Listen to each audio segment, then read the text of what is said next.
The newlyweds decided to take a crazy step. They bought a burned-down mansion that everyone had turned their backs on. Their neighbors laughed and called their dream doomed. But 2 years later, everyone was shocked. Subscribe and write where you are watching this video from. The day they signed the papers did not feel like the beginning of a disaster. To Jason and Emily, it felt like the first real day of their marriage, even though the wedding had been only a few weeks earlier. They were still young enough to believe that starting life together required something bold, a decision so daring it would shake them from the routines of bills, double shifts, and nights in a cramped apartment beside the interstate. Jason, with his delivery van still smelling of fast food and cardboard boxes, had been scrolling Zillow on his phone long after Emily had gone to sleep. She awoke to find him leaning on one elbow, eyes wide, staring at a faded set of photographs. He whispered like he had discovered treasure, showing her the listing of a mansion far beyond anything they had dreamed of affording. The price was not in the millions, not even in the hundreds of thousands. It was listed for $75,000, less than some condos in the city. The description read like a warning: fire damage, severe structural issues, property sold as is. But to two dreamers trapped in a one-bedroom rental with thin walls and loud neighbors, it was written like an invitation. Emily at first laughed, her hair falling into her eyes as she shook her head. A burned-out ruin, she told him, would not become a home. But Jason could not stop scrolling through the photos. Behind the collapsed roof and charred beams, behind the blackened brick and soot-stained windows, he saw a silhouette of grace.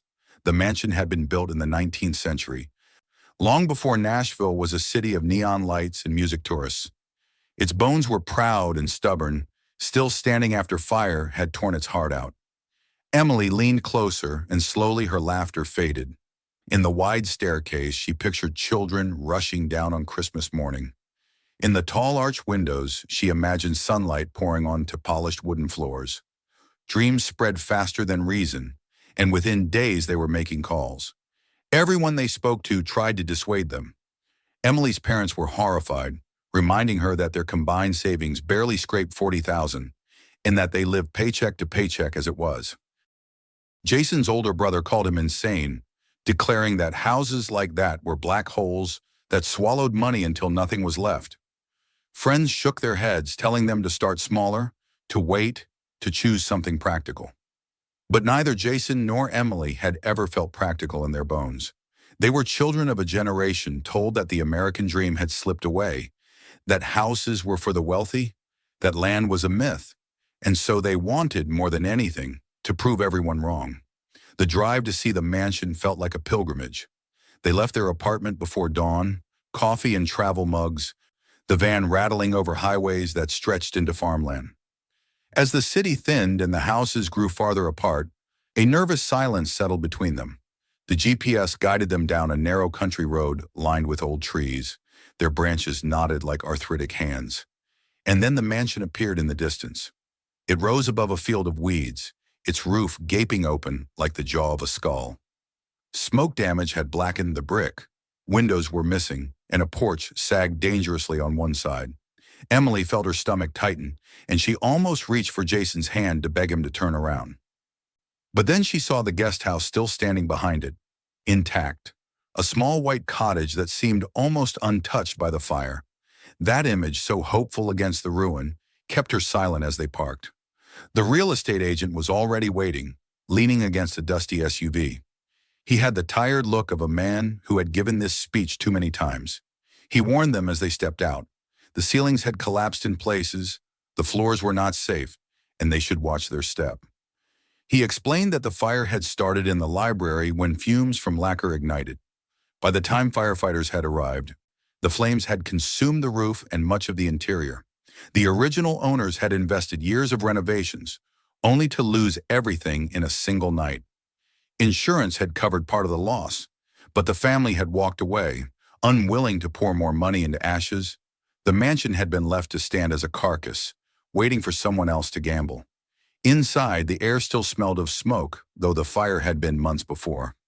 Each breath tasted bitter. Soot coated the stair rails, the walls, even the fragments of chandelier crystal still clinging to the ceiling. Emily's shoes crunched on debris as she followed Jason through the hall. She told herself it was madness, that no one could live here. Yet in the charred outline of rooms she could see their future. The ballroom could become a great room filled with light. The ruined library could one day be rebuilt, a quiet sanctuary of books and music. Every broken wall seemed to whisper not of loss but of potential. Jason walked with the confidence of someone who already owned it, pointing to corners, gesturing to where windows might be, where a table could stand, where children could laugh. Halfway through the tour, the agent casually mentioned that another interested buyer was flying in later that day. It was meant to pressure them, and it worked. Suddenly, they felt time collapsing around them. Hours, perhaps even minutes, were all that stood between them and the possibility of losing this chance. Fear mixed with adrenaline, and their arguments about money dissolved into silence. Jason looked at Emily, and she at him, and in their eyes was the same wild belief. If they turned back now, they would never forgive themselves. The paperwork happened faster than either expected. Within a week, they were sitting in an office signing page after page, their signatures shaky but determined. The numbers on the loan documents made Emily dizzy, but Jason squeezed her hand under the table. When the keys slid across to them, heavy and cold in Jason's palm, it felt like a coronation. Outside, the late summer sun burned hot, and for a moment they stood in the parking lot staring at each other in disbelief. They had just bought a mansion. Not a safe suburban starter home, not a tidy little townhouse, but a scarred, blackened ruin that everyone said could not be saved. They drove back to the property together, stopping first at the guest house where they would live until the main house could be restored. The cottage smelled of dust and disuse, but it had running water and a roof that did not leak.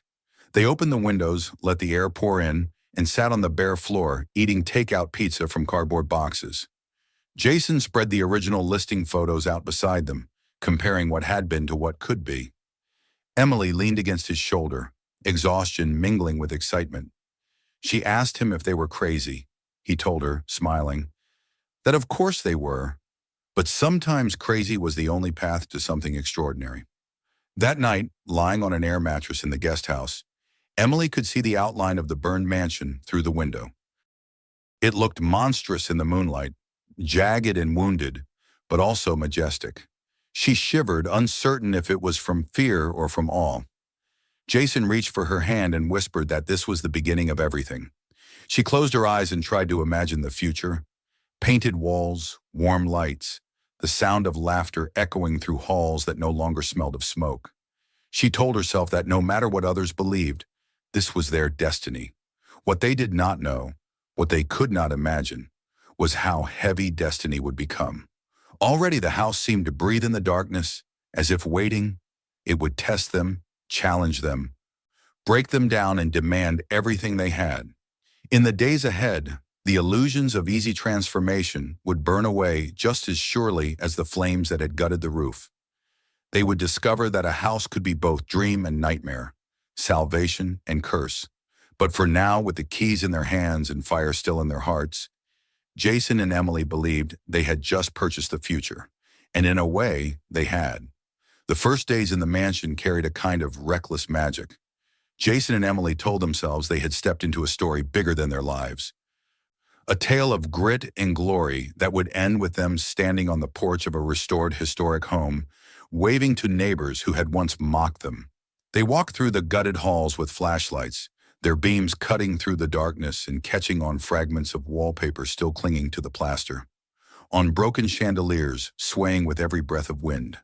On scorched stair rails that looked fragile as ash, but still carried the shape of elegance. In those moments, the ruin was not frightening, but filled with promise. They spoke in soft voices about where the Christmas tree might stand, where a dining table could host family, where children might one day run with carefree laughter. At night, after unloading what little furniture they owned into the guest house, they would sit outside with coffee and paper cups and look up at the silhouette of their mansion. Against the backdrop of the stars, it appeared almost noble, as though fire had scarred it but failed to take away its dignity. Jason would tell Emily about the beams he planned to reinforce, the windows he would one day restore.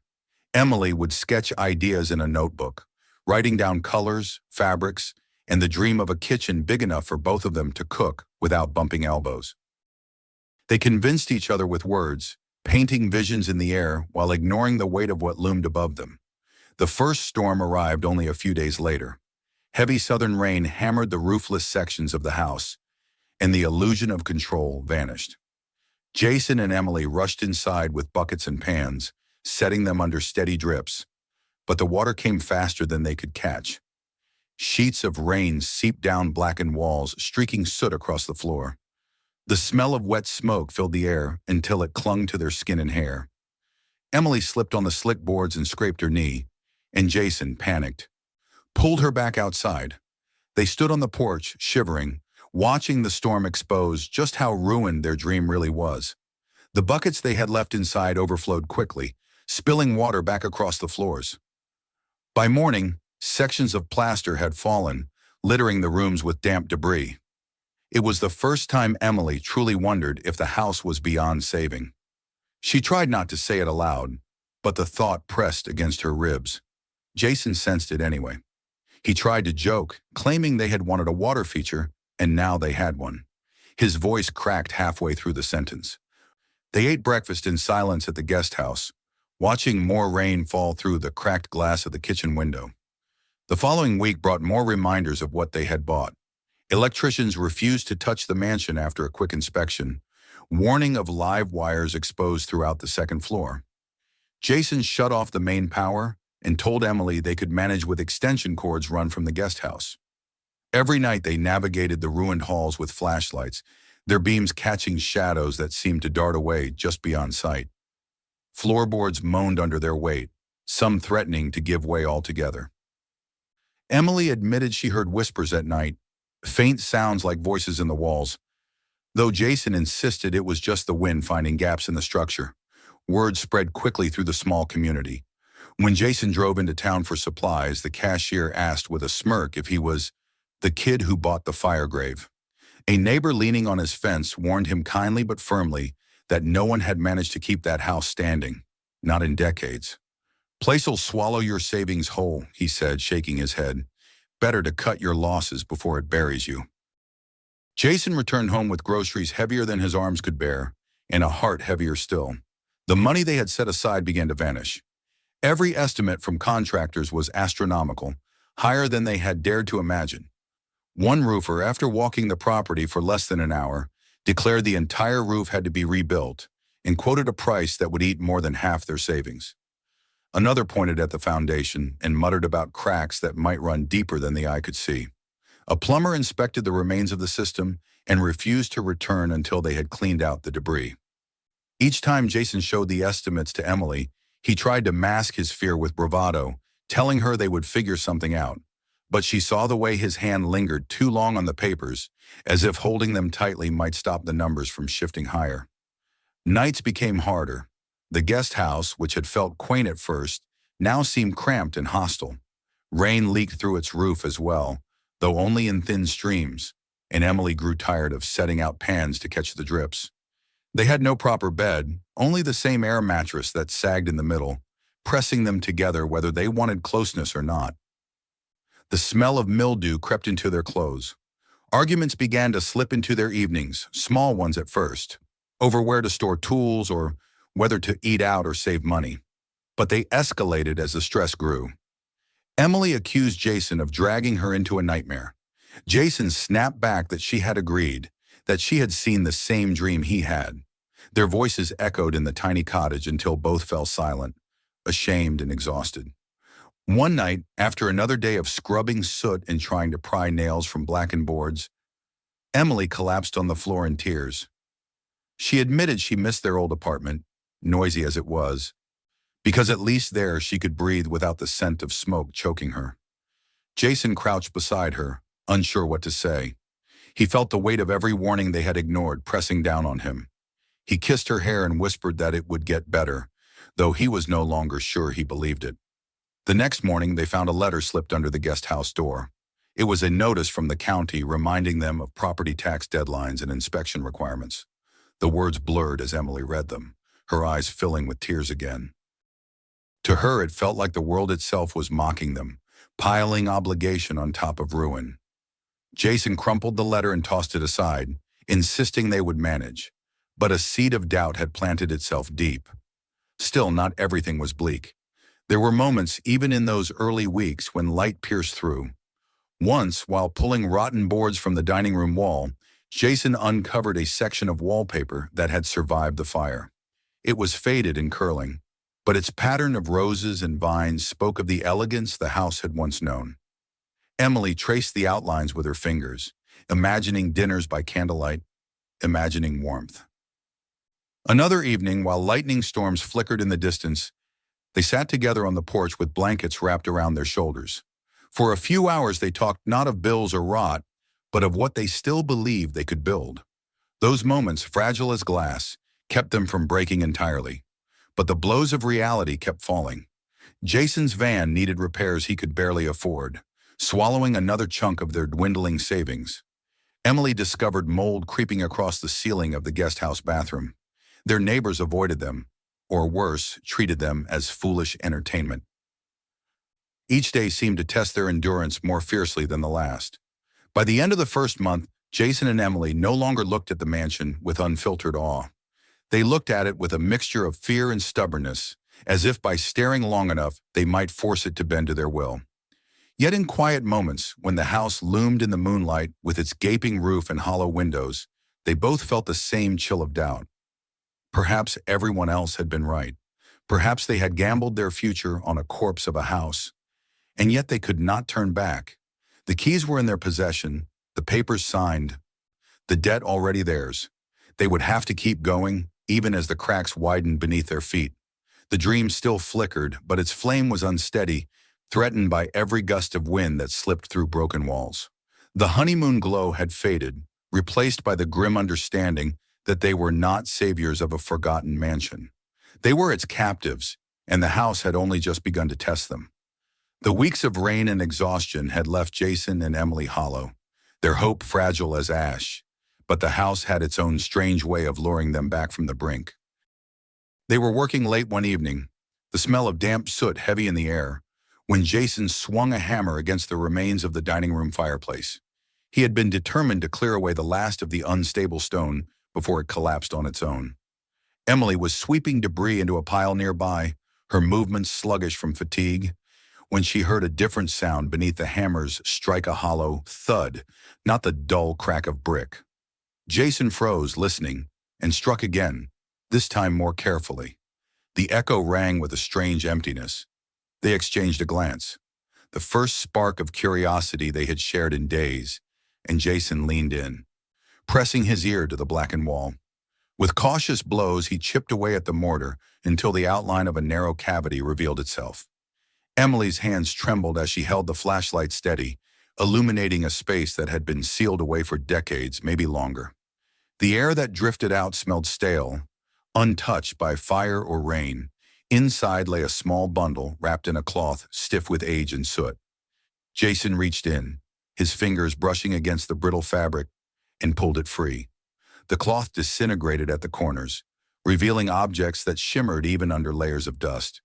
There were 2 ornate silver candlesticks, tarnished but still elegant, their bases engraved with patterns of vines.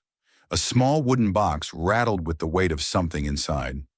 Emily opened it with care and gasped at the sight of a necklace, its chain tangled but its pendant still gleaming faintly with the fire of a gemstone. Beneath these treasures lay a stack of letters, tied with faded ribbon, their edges yellowed but intact. Emily lifted them as if they might crumble in her hands, her eyes wide with wonder. For the first time in weeks, she laughed, a pure, startled sound that echoed in the ruined room like a bell. Jason, dusty and sweat-soaked, laughed too, and the sound of it seemed to lighten the weight pressing on them.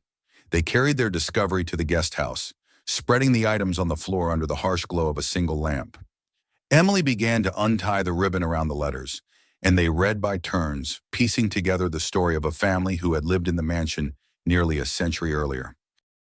The letters spoke of a woman writing to her sister, describing her children's laughter in the grand halls, the struggles of the farm they ran, and the pride she felt in the home her husband had built with borrowed money and stubborn resolve.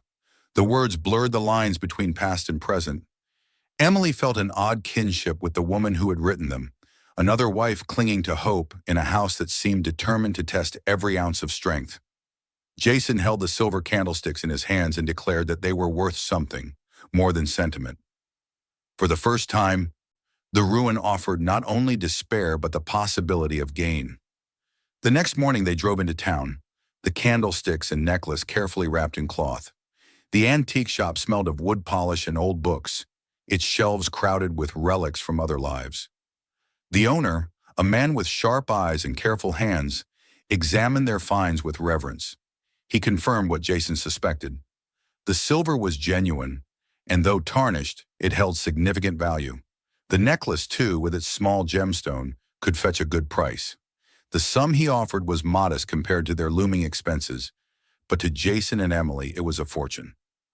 For the first time since signing the papers, they left a building with money in their pockets rather than bills. On the drive back, Emily stared out the window, her hand resting on Jason's knee. The farmland blurred past, but she was seeing only the future. Fresh paint, restored rooms, a kitchen where sunlight poured through wide windows. She whispered that maybe the house wanted them there. Maybe it was giving them a chance. Jason grinned, but beneath his smile he felt the same superstition prickling in his chest.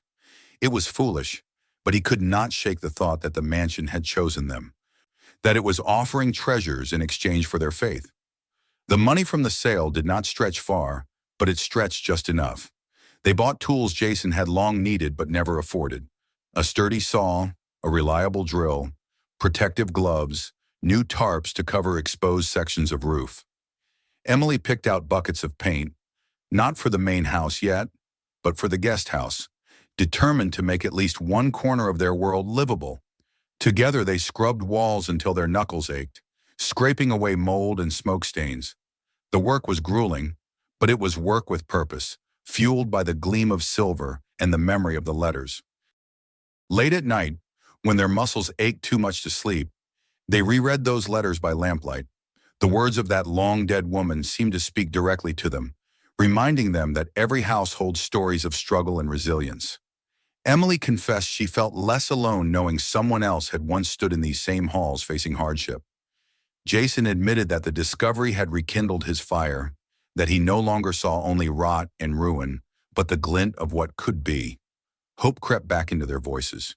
They began to plan again, mapping rooms, sketching ideas. They joked about what else might be hidden in the walls. Treasures waiting for their hands to uncover. The house, which had loomed as a monster in the rain, now seemed like a puzzle box, dark but promising. And yet, even as they celebrated their discovery, the shadows of reality lingered. The money would not last, and the contractors still demanded sums far beyond their reach. The house remained a skeleton, its gaping roof and cracked walls unrelenting in their demand for more than the young couple had.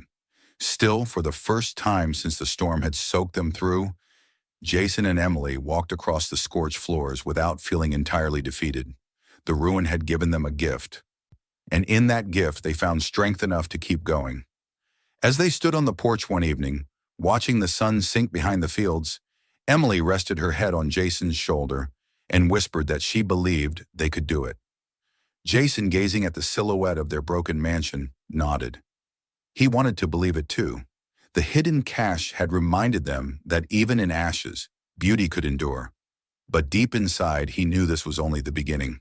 The house had more secrets still, and not all of them would be kind. The discovery of the hidden cache had lifted them in ways neither could have predicted. For a time, Jason and Emily walked with lighter steps, their laughter returning to evenings that had grown too heavy with silence.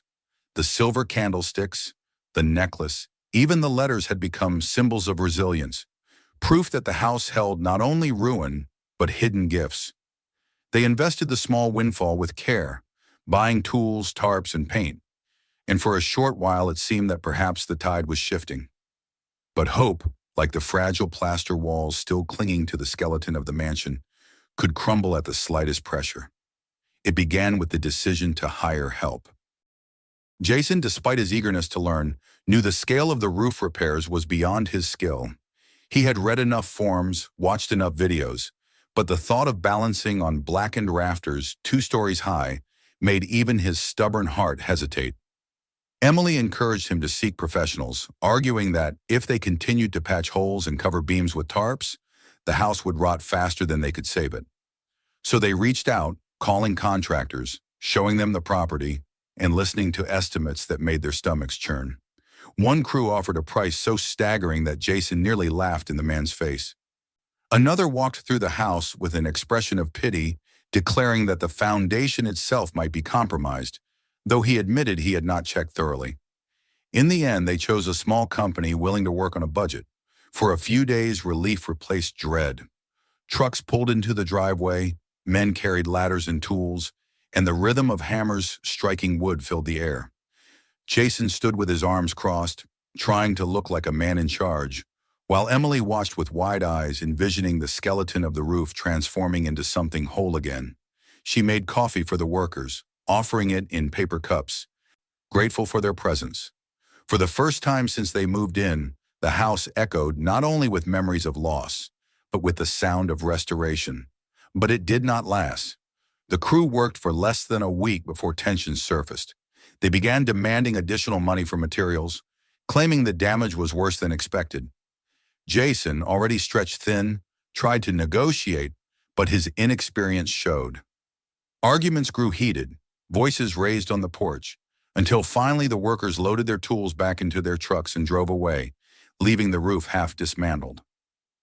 What had begun as a promise now hung above them like a cruel joke.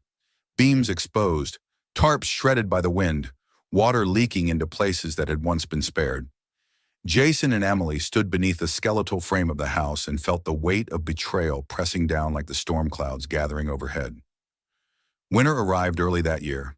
The first frost came before they were ready, creeping into the guest house, turning breath into mist. The nights grew bitter, and the broken roof of the mansion offered no protection from snow and sleet. Jason and Emily huddled in sleeping bags, the glow of a small space heater their only comfort. When the heater sputtered and died one night, Emily wept into her pillow, certain they had made a mistake that would cost them everything. Jason wrapped his arms around her, though his own body shook from the cold, and whispered reassurances he no longer believed. The bills mounted like storm drifts. Heating costs spiked as the guest house strained to stay warm. Groceries seemed more expensive each trip, and Jason's van, battered from constant use, demanded repairs they could not afford. Then came the letter from the bank, a polite but stern reminder of loan payments already past due. Jason read it in silence, his hands tightening until the paper crumpled. He did not show it to Emily at first, unwilling to admit how deep the water had risen. But she found the letter days later, stuffed into a drawer, and the fight that followed rattled the thin walls of their cottage. She accused him of hiding the truth, of gambling with their lives. He shouted back that she had agreed to every step, that she had shared in the dream. Their words cut sharper than the winter wind, leaving them both raw and shaking. Days blurred into one another. They woke to condensation frozen on the windows, their breaths clouding the air as they dressed in layers. Jason worked long shifts to keep money trickling in, his body sore from lifting boxes, his spirit worn thin. Emily stayed behind, trying to clean, to patch, to make something of the ruin they had chosen. But the house fought her at every turn. Water seeped through cracks she could not seal. Mold spread despite her scrubbing, and the smell of smoke clung as if it had claimed the walls for eternity. She grew bitter, snapping at Jason when he returned home, and then crying in the dark when he had fallen asleep. The letters they had once read with wonder now sat forgotten in a drawer. The candlesticks had been sold, the necklace too, their promise turned into fleeting cash. What had seemed like a partnership with the past now felt like a burden, as though the ghosts of the house mocked them for daring to believe they could succeed where others had failed. Emily began to speak of their old apartment with longing, remembering its cramped but functional kitchen, the hum of traffic outside that at least meant stability. Jason hated those words, for they tasted like defeat, but deep inside he shared her longing. He too missed the predictability of rent and routine, missed the comfort of knowing the roof above him would not collapse. The house stood in silence, its broken frame outlined against the winter sky. At night the wind howled through empty windows, whistling like voices of warning. Jason sometimes thought he heard footsteps in the halls, though he knew it was only the creak of shifting beams. Emily confessed she dreamed of fire, of flames chasing her through the corridors. They began to fear not just the collapse of their finances, but of themselves. Their marriage, still new, strained under the weight of despair.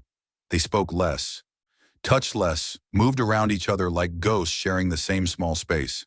Then came the day when the roof finally gave way under the weight of snow. Jason had returned from a shift to find Emily standing outside the mansion, her face pale, her eyes wide. A section of the second floor had collapsed, scattering wood and plaster across what remained of the dining room. The room where they had uncovered their hidden treasure was now buried under ruin. Emily whispered that it was a sign, that the house wanted them gone. Jason felt something inside him fracture. He had defended the dream against laughter, against doubt, against his own fears. But in that moment, he wondered if they had indeed been fools from the start. That night, they sat in silence, wrapped in blankets, the wind rattling the guest house. Emily broke the stillness first, her voice trembling as she said she could not go on like this. Jason looked at her, saw the weariness carved into her face, and felt guilt crash over him. He realized he had dragged her into a battle neither of them had been prepared to fight. He held her hand, but the gesture felt empty. The dream was collapsing as surely as the roof, and neither of them knew if they could salvage it.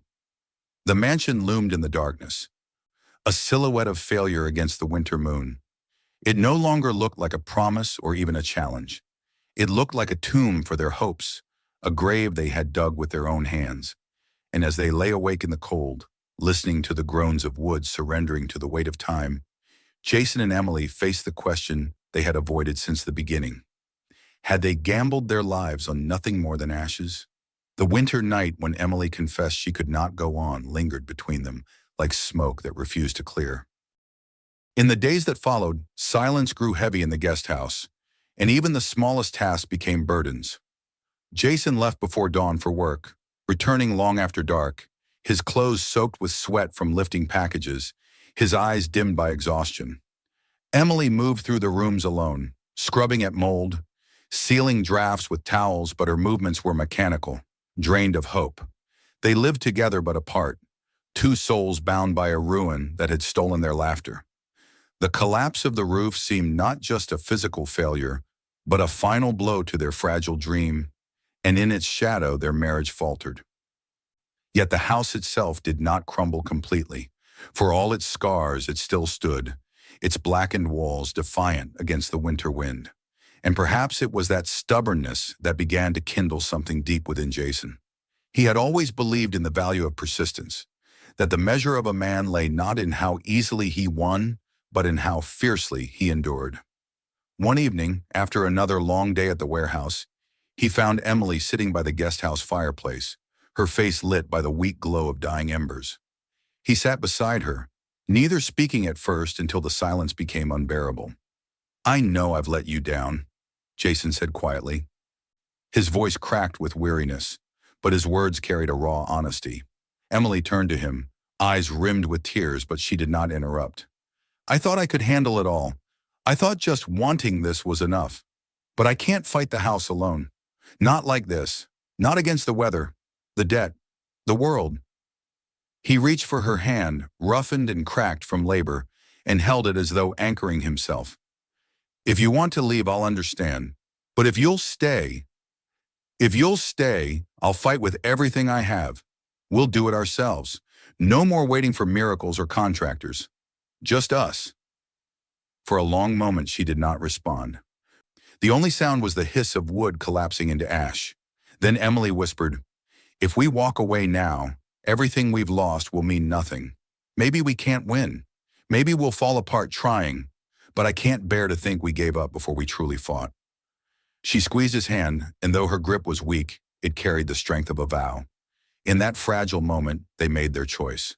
Not to surrender, not to flee, but to fight, not only for the house, but for themselves. The next day, Jason returned from work with a borrowed tool belt and determination burning in his chest. He spent his nights watching videos on carpentry, plumbing, roofing, anything he could find. He scribbled notes in a battered notebook, diagrams of beams. instructions for mixing cement, lists of tools they could barely afford. Emily, no longer content to wait in the shadows of despair, began teaching herself as well. She learned how to strip wallpaper, how to sand wood, how to restore furniture salvaged from thrift shops. Together, they transformed the ruined mansion into their classroom, each mistake a lesson, each small success a triumph. Their first victory was small but profound. A door that had sagged from its hinges for months was finally repaired. Jason planed the edge, adjusted the frame, and for the first time since the fire, it swung open smoothly. Emily clapped her hands in delight, the sound filling the air with warmth that had been absent for too long. That night they celebrated with cheap wine, their glasses raised high in the dim light of the guest house.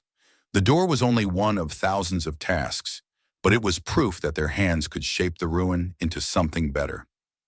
Another evening, Emily took charge of painting a corner of the guest house, determined to make it livable. She taped the edges carefully, brushed wide strokes of pale blue across the walls, and for the first time the room seemed less like a temporary shelter and more like a home. Jason watched her with admiration, the sight of her focused expression stirring both pride and love. When a streak of paint landed on her cheek, she laughed, and he laughed with her, the sound echoing through the small room like sunlight piercing clouds. They began to document their work with a phone camera, posting short videos online. At first it was only for themselves, a way to mark progress, but soon strangers found the clips and left comments of encouragement. Words of support poured in from people who had never seen the mansion, who knew nothing of the cold nights or mounting bills, yet believed in the fight. Emily read the messages aloud in the evenings, her voice filled with wonder, and the validation lifted them higher than they expected. They were no longer alone in their struggle. Unseen hands cheered them on from across the world. Still, the house resisted. Every task revealed another problem, another hidden cost. The wiring remained a hazard, the plumbing corroded, the beams scarred by fire. Yet the decision to fight changed everything. Instead of despairing, they treated each challenge as another opponent to outlast. When Jason discovered a cracked pipe in the basement, he did not curse but studied repair guides until he understood what to do. When Emily found mold creeping across a wall, she donned a mask and gloves and attacked it with determination. They failed often, but with each failure they learned. The strain remained, but now it bound them together rather than pulling them apart.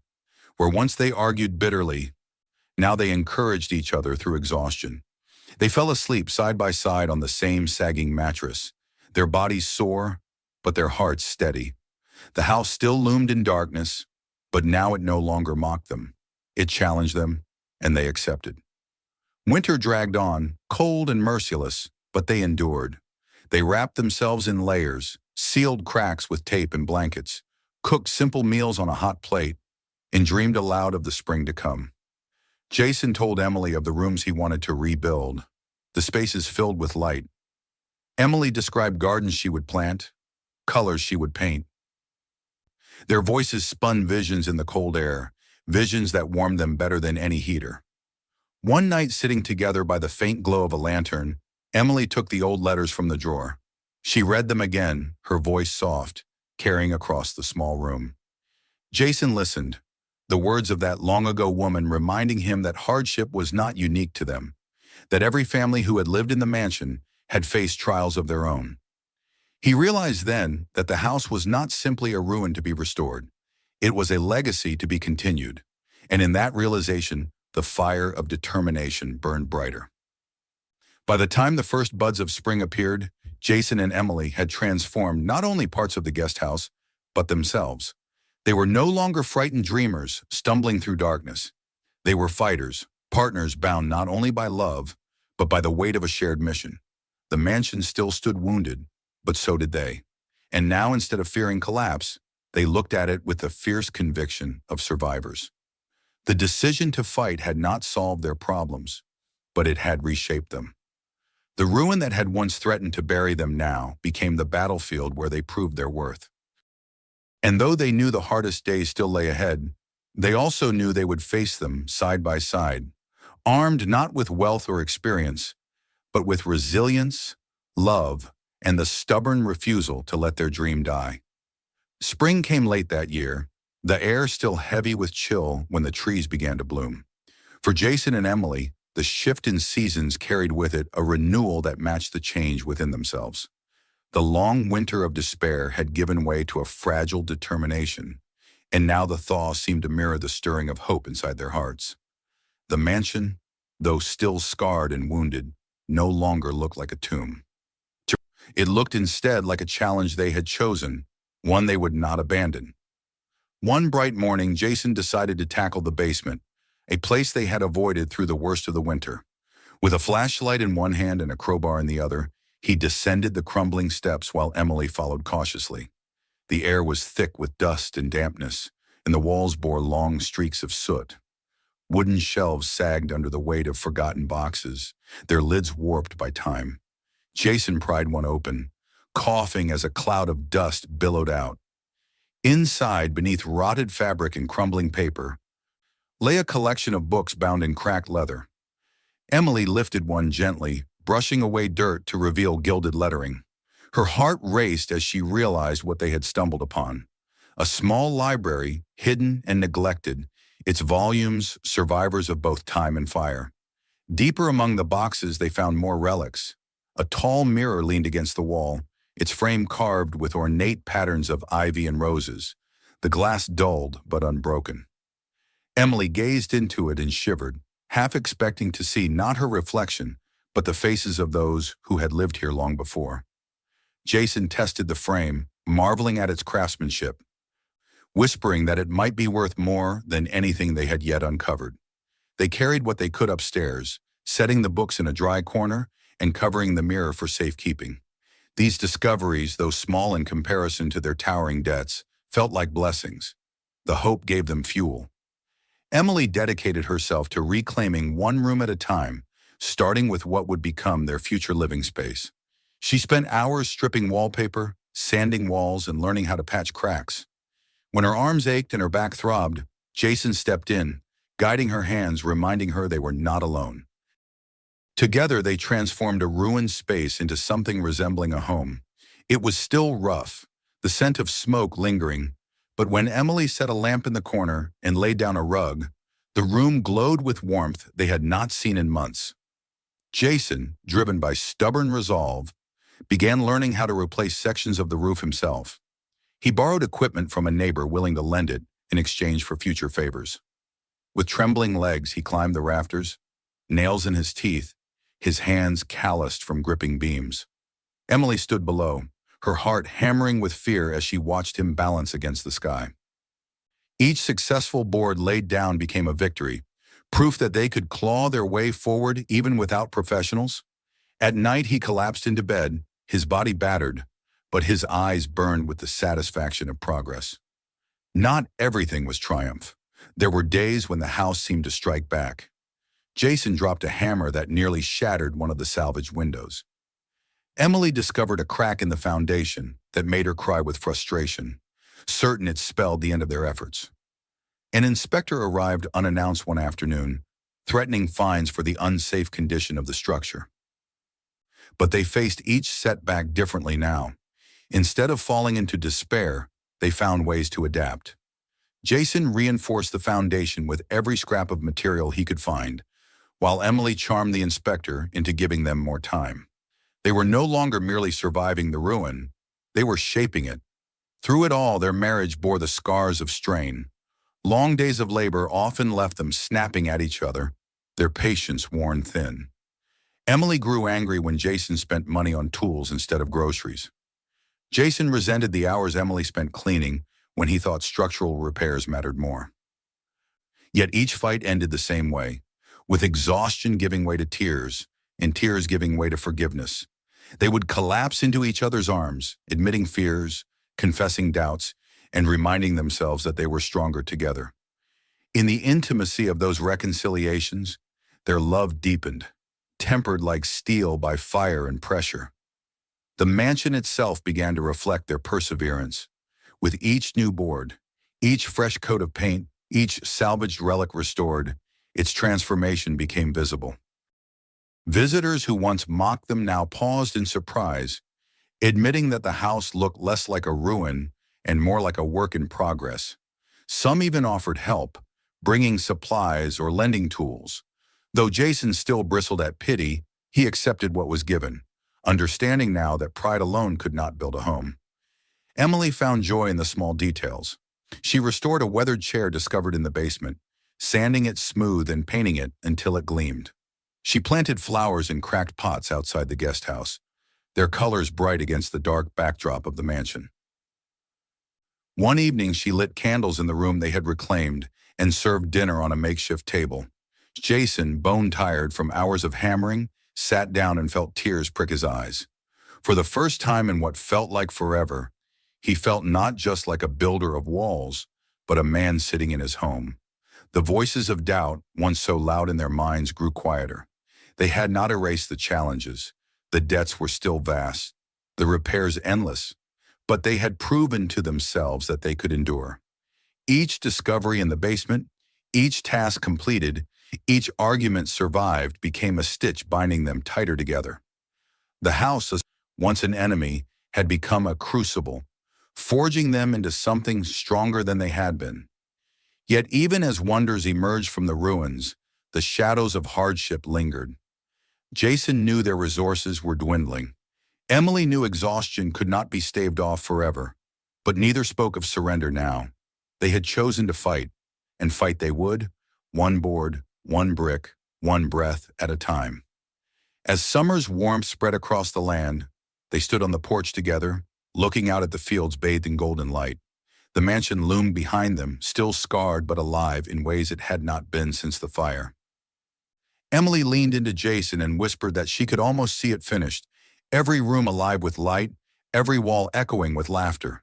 Jason kissed her forehead and answered that it was no longer just a dream. It was a promise. By the time the second summer ripened over the Tennessee fields, the mansion no longer looked like the corpse they had first stepped into. Its wounds still showed in places, scars of blackened brick and uneven lines. But where there had once been silence and decay, there was now rhythm and life.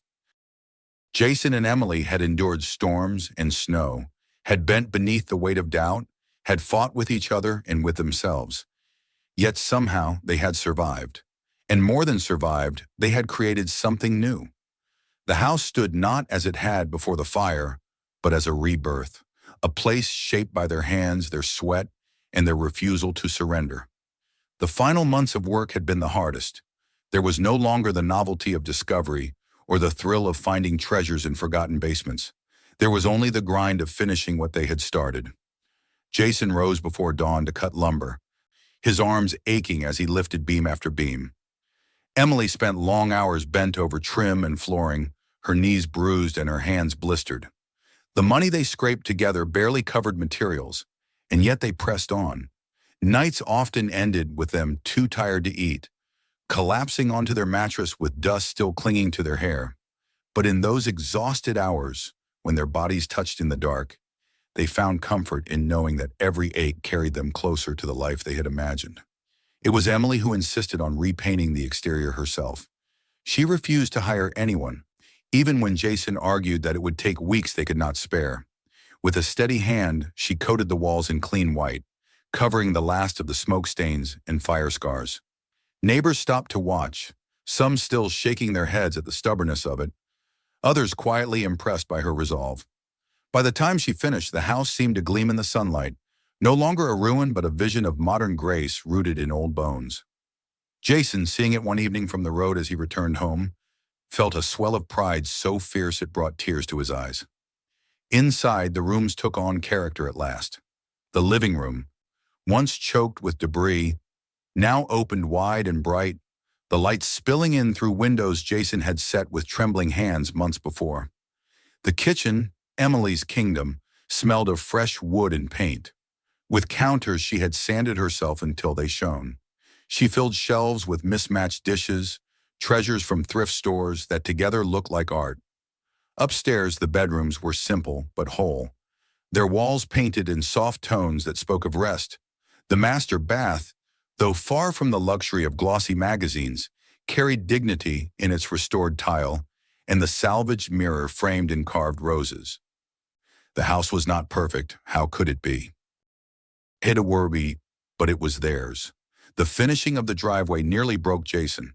The cracks left by heavy machinery had deepened until they threatened to split apart altogether. Replacing it required money they did not have, but Jason refused to let the entrance to their home remain a jagged scar. He spent weeks hauling gravel, mixing concrete by hand, pouring until his back screamed. Emily helped where she could, holding boards, smoothing edges, whispering encouragement. When the work was finally done, and the drive lay smooth beneath their feet, Jason swore it was the hardest victory he had ever earned. But as they walked hand in hand along the path, he admitted it was worth every drop of sweat.